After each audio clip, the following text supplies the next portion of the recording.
mbokku internet yu Sénégal 7 ñu ngi leen di nuyu di leen jaajëfal bu baax ci seen teewlu bi ñuy teewlu sax su ne ci Sénégal 7 tey ñu am mbégte bu baax di am waxtaan bu ñu war a siq ak Mame Mactar Guèye bu ONG Jamra Mame Mactar ñu ngi lay nuyu. waa kay ñu ngi leen di ziar di nuyu mboolem internetu Sénégal 7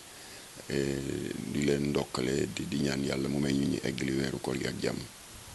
ñu gis njiitu réew bu Sénégal di président Macky Sall door waxtaan bi ñu duppee dialogue national ni ki démb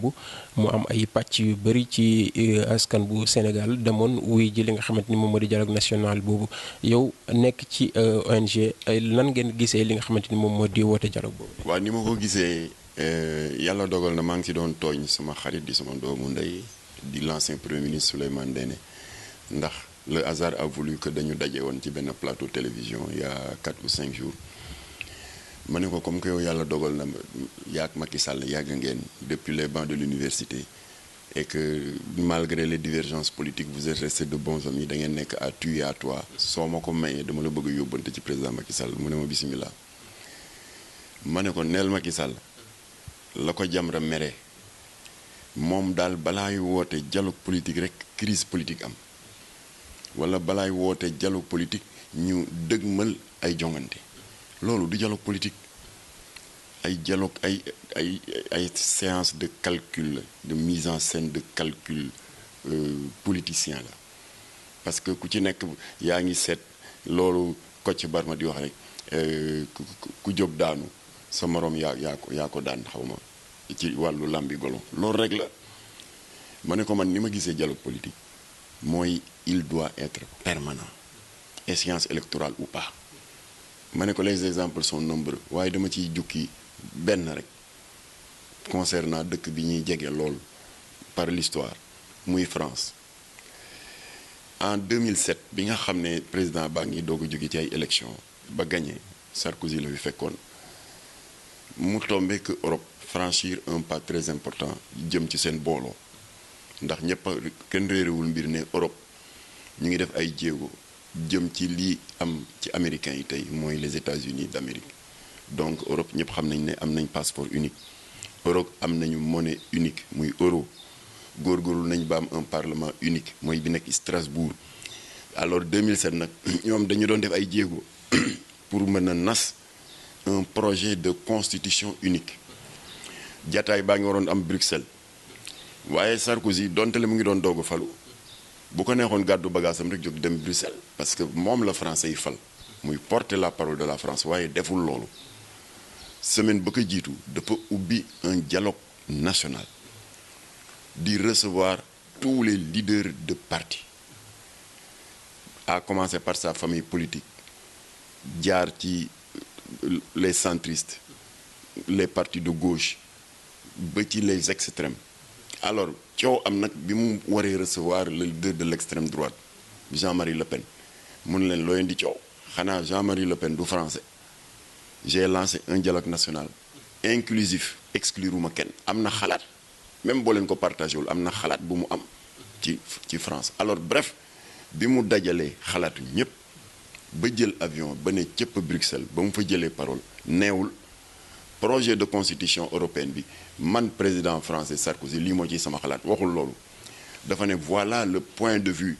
en synthèse ou synthétique de la France alors te pourtant élection amul dara amul loolu mooy dialogue ça doit être permanent à titre d'exemple j'ai dit à Souleymane Ndéné ma ne ko neel Macky Sall ñu ngi dëgmal ay nu mu tuddati un événement important mu di nawet bi ak li mu ëmb yëpp ci ay tolof-tolof inondation yi béykat yi di jàmbat ñàkkum jiw bu doy affaire engrais bi voilà par exemple de la matière nga daal di woo kàngam yi parce que ñi mu doon jonganteel ñu demee ni ñoom Sonko ñu demee ni ñoom Madické Niang Issa Sall et consort keneen ki nu mu tuddati waaw ak Idrissa Seck ñooñu ay boroom xam-xam lañ ku nekk am na lu la yàlla cëral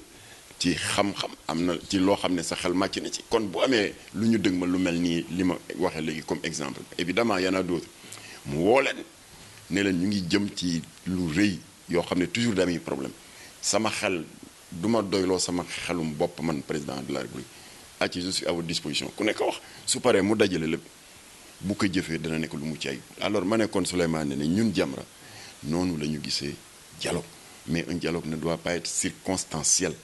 un dialogue ne doit pas être convoqué parce que ku nekkaa ngi seet nooy naxee sa morom dialogue boobu gëmuñu alors man nag demoon naa ci dialogue politique ba ko jiitu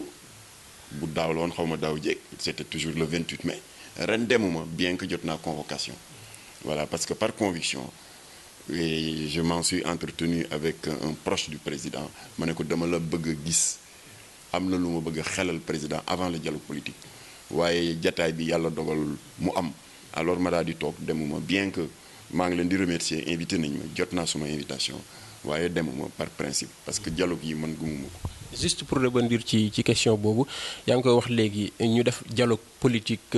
là où Ousmane Sonko ñëwul là où Idrissa Seck ñëwul là où PDS n'est pas présent là où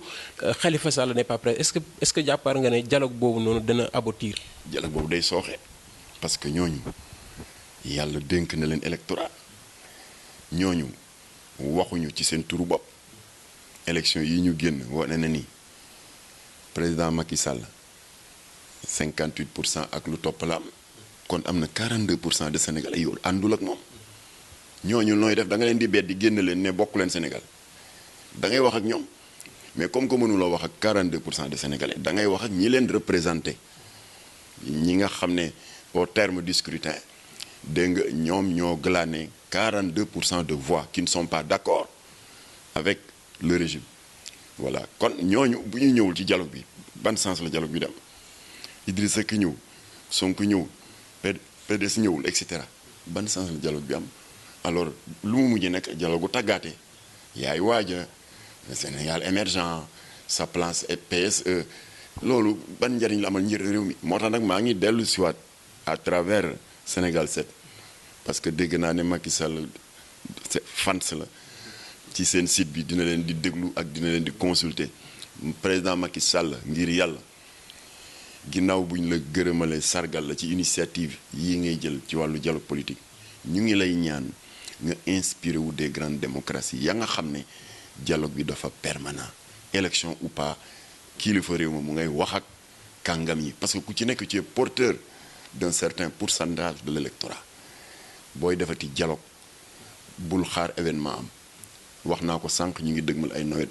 laaj na dialogue wax naa ko sànq lu demee ni la crise casamançaise dégg nga doom bi dafa xal yi dafa xaw a gëmma nii rek doom bi tegu ci kaw rek waaye booy of doom bi rek xal yi jolliwaat laaj na dialogue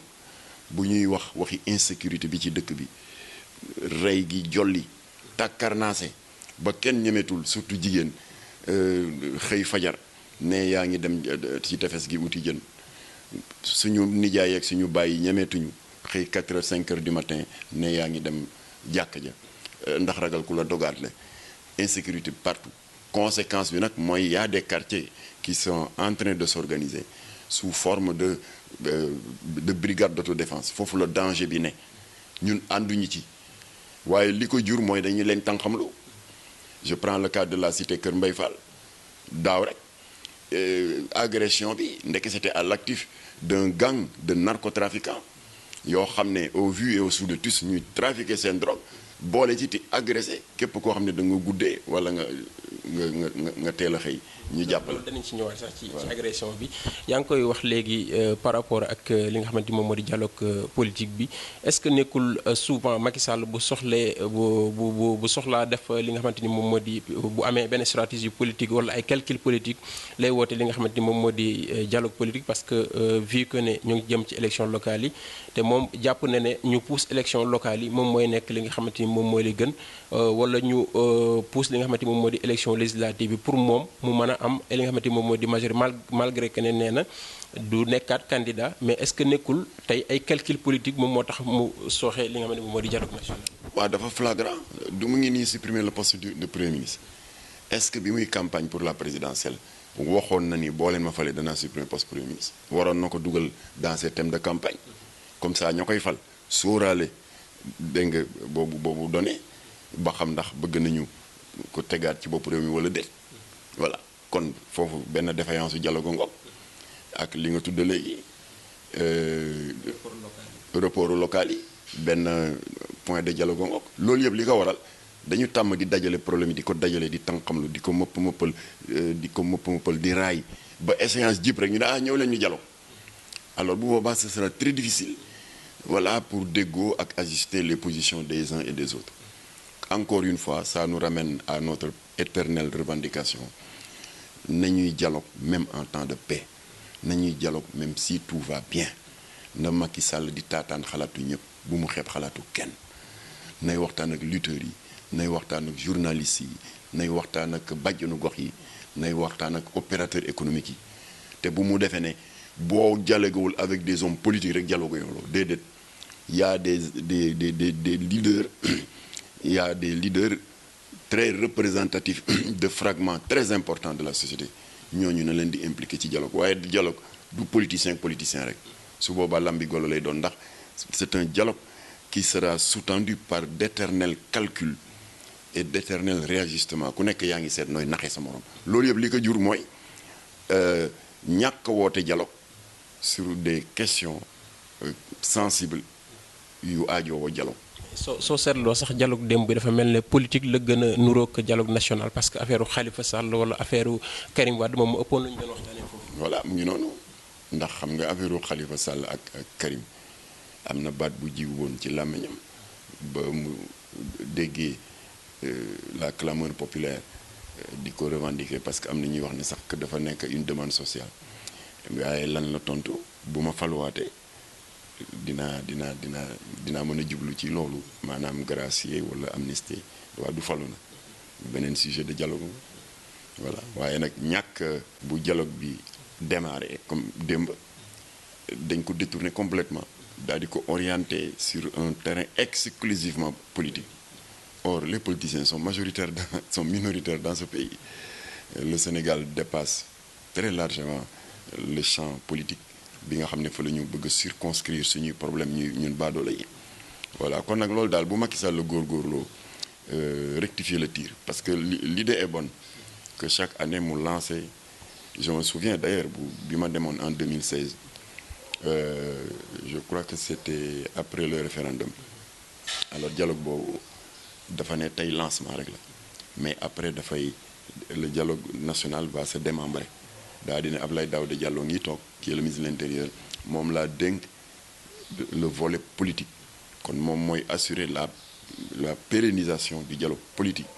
Amadou Ba ngi nii toog c'est le ministre des Finances opérateur économique yaa ngi jàmbat TVA bi dafa cher dédouanement yi etc. Ils ont beaucoup de problèmes kon moom mooy assurer la pérennisation de la branche économique etc. ku ne mu am lu mu la dénk c'était bien parti mais il y a pas eu de suivi ñun day exploité nañ ko parce que j'avais demandé audience à Amadou Ba ma ne ko sëñ bi président de la République yow la sas le volet économique et social te man dama fi am des dossiers sociaux ñun waa Jamra dans le cadre de la médiation sociale ginnaaw bi nga xam ne aw laaj ci askan wi sàkku nañ ci ñun ñu dox ci tànku jàmm mu ne boobu ban la ma ne ko affaire ama Sénégal parce que ñoom ils n'ont pas demandé à ne pas travailler yéen a jékki tas ko voilà léegi l'État leur doit de l'argent bref ci gàttal discuter ba mu booleem ak Antoine Diome et tout ba mujj gi ñu daal di tëral un échéancier ba jot nañu leen fay déjà 2 échéances de 130 millions mais après il y a eu des problèmes parce que liggéeykat yi seen bopp ñu amoon des frictions entre eux donc voilà un aspect d'un démembrement du dialogue national qui est la branche économique et sociale qui a montré ses preuves parce que Amadou Ba sachant être investi de certaines prérogatives par le président de la République il avait les coups de franche ba am na lu mu réglé voilà loolu nag il y a pas de suivi def nañ de très belles déclarations rek mais il y a pas eu de début de suivi alors loolu le président Macky Sall war a mottale yéenam bi rafet na waaye nag bu mu yem ci séance bu rëy bi am bi fortement médiatisé na responsabiliser ay jaww kii mu ne ko dénk naa la opérateur économique yow dénk naa la ndaw ñi yow dénk naa la étudiants yi après nag ñooy nekk les interlocuteurs de ces segments sociaux là bu ko defee nag président de la République dem toog voilà di toppatoo ji yeneen pendant ce temps le dialogue se poursuit de manière permanente dans le sens social, politique, économique, etc.